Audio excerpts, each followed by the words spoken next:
And are you refreshed? Good. Now what? What is up? All right, so I've got a question. Action versus allowing. A little bit of context. So I think I've been a pretty good manifester most of my life. When I was young, I wanted to become a professional soccer player. And so I didn't meditate on that. I just worked my butt off. In business, the same thing has happened. And there's a lot of talk in the entrepreneurial space about hustle, grind, which I don't really agree with. But there's a lot of successful entrepreneurs who have put in the time. So how do you find that balance, or how do you make the distinction between action and then stepping back to allow? Well, a combination of being in a state of alignment and then receiving the impulse to act, that's the best scenario, because in that way you're tuned in, your inner being who knows where you are in relationship to what you want and who knows exactly what your state of resistance is, then can give you an impulse so that you have that really good timing. If you were acting only without inspiration, then it is more of a grind. And some people do that. They believe that it takes pain to have gain. And so they experience a lot of pain and they do get some gain, but we want to put it into a context that you can really feel with us. We want you to feel the difference between a physical world who is action-oriented, who's not paying too much attention to alignment, who feels competitive. Now, competition's fine, because in competition, often your desires are launched, and a desire that is launched is a wonderful thing. But you need to be in alignment with the desire that is launched in order to feel satisfaction or movement toward it. And so if you are part of that world that is not paying too much attention to alignment, and therefore you are working hard, you are putting in the hours, you are beating the pavement, you are throwing enough mud on the wall, believing that if you throw enough mud up, some of it will stick. Yes, of course, it is easy to differentiate between those who try and those who don't, by those who make an effort and those who don't. We just want you to understand the huge difference in leverage if you are tuned in to broader resources and you are inspired to your action rather than offering effort in resistance. Sure, that makes sense. Because I love my work. I'm working on the cruise and people are like, what are you working for? I'm like, my life is a vacation. I love what I do. So often, especially in physical activity, in sports, it's true of so many things, but often the actual physical movement puts you into a state of alignment or allowing. People talk about getting that second wind or getting into the zone. That's what they're talking about. And so it would not be accurate for us to say about others, or even for them to say it about themselves, that it is only through their action that they have achieved the great things that they have achieved. Yeah, totally.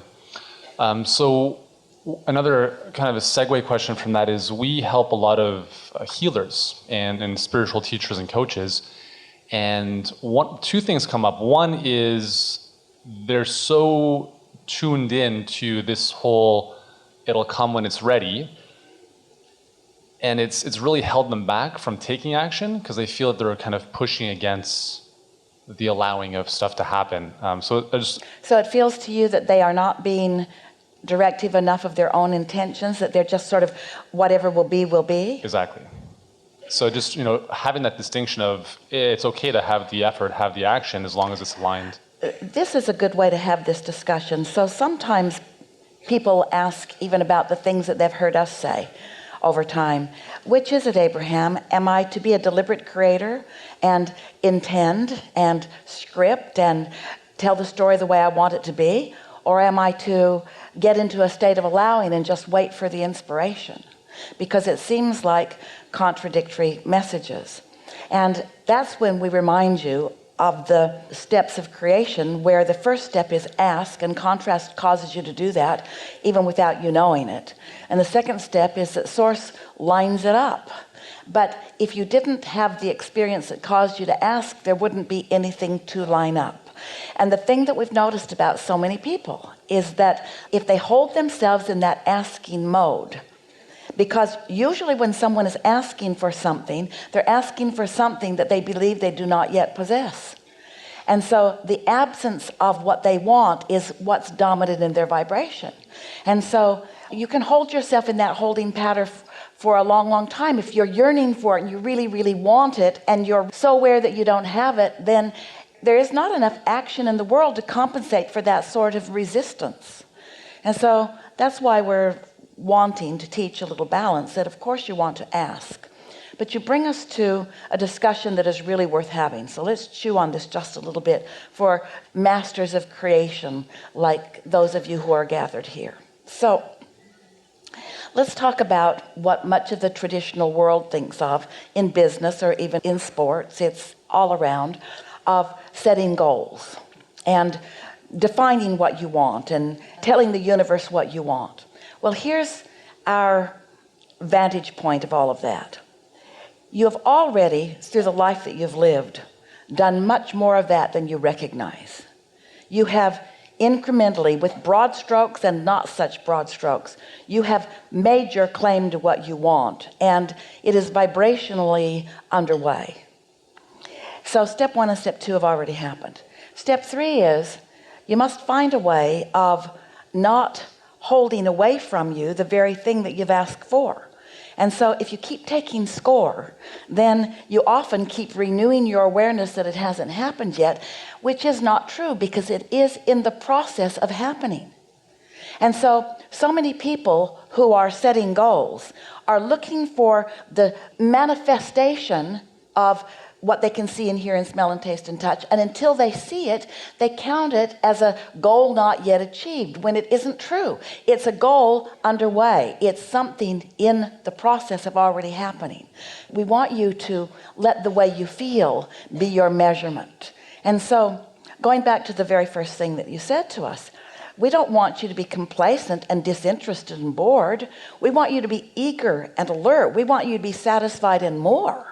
And when you are feeling satisfied, you wouldn't at all have the impulse or offer the critique that there isn't something going on. Boredom usually means that there's not much going on. But if you have interest, then there is something that is going on. So here's the way that we like to explain this. So you've created it, and it's in your vortex, and it's gestating, and the various things that you are asking for are in various stages of becoming, and they are being revealed to you all day, every day, and your ability to realize them or recognize them really has to do with how much alignment that you've accomplished. So let's say that you are in a state of alignment pretty steadily, that you're satisfied most of the time, and you're feeling high on life and eager. You would call yourself someone who has a lot of clarity, and most of all, a lot of interest and eagerness for life. So you're in the state of allowing often, in fact, mostly under those conditions. Well, if you know yourself to be there, then a natural impulse that comes from you, your inner being will literally, we're not kidding at all, feed to you thoughts and impulses that you're ready for, that you might not even know that you're ready for. And under those conditions, the more specific you become about the things you want, then the more fun you have in the unfolding. If there is ever a time to talk about the goals that you have set, it's when you're tuned in, tapped in, turned on.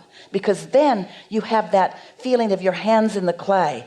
Esther will say it feels like the magic is here and I only have to point and the universe responds to my pointing.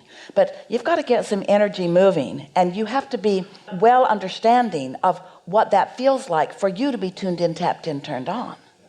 People that are demanding it, from a place of fury or displeasure, they're not getting any help from the universe. And while they may be gathering a lot of momentum around them from others like them that are making things happen, it's not the joyful unfolding that you really signed on for or that you want. And so here's the rule of thumb that we encourage. Be as specific as you can be while you are feeling good. And unless you are feeling good, take a very general stance. And so the more eager you are about life, then the more you're wanting to explain to the universe the details of what you are wanting, because the universe has the ability to answer everything that you want to the degree of your ability to recognize it. And your ability to recognize it is absolutely related to how good you feel. That's good. Speaking of how good you feel, yesterday you mentioned, or not yesterday, I guess like 5 weeks ago it seems, since our last session, you mentioned acting in alignment as opposed to when you're in fear. Something along those lines. Say again, give it broader. So if someone's not ready to do something, letting them wait until they're ready to do that. That's kind of what I got from that conversation. We don't encourage you to push forward in fear. There are those who believe that if you push forward in it, you will overcome it.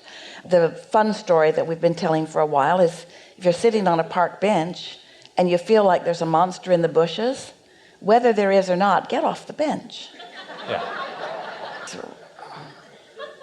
Well, if you know the thing you want to do, because I think most of us have achieved, I think most of us get stuck in life, not that that's the right word to use, but we tend to gravitate towards fear and comfort as opposed to moving through that to move to our higher self. And a lot of times we're doing things that are seemingly less comfortable than sitting on the couch. And if we didn't do that, there would be no momentum forward. We think it's worth identifying for yourself whether you're moving out of interest or out of fear.